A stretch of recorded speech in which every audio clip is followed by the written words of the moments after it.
همه این بچه ها خواب بودن. این دشمن کودککش اسرائیلی آمریکایی ما پرده جدیدی از جنایت رو رقم زد. همینطور که می‌بینید اینجا خوابگاه کودکان کم‌توان جسمی ذهنی. متاسفانه تمام این شیشه ها اینجا خورد شده، تو سر و صورت این بچه ها رفته.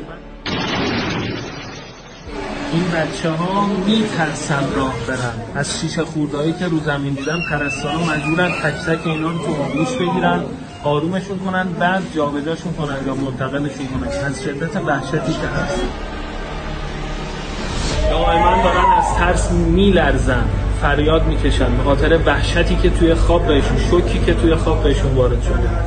همین چند روز پیش بود حدود 168 تا دختر بچه مینابی با موشک‌های آمریکایی مورد حمله قرار گرفتن، شهید شدن. رئیس جمهور آمریکا اون ملعون هنوز هم که هنوزه قبول نمی‌کنه که با موشک‌های خودش کودک‌های ایرانی رو به شهادت رسوند.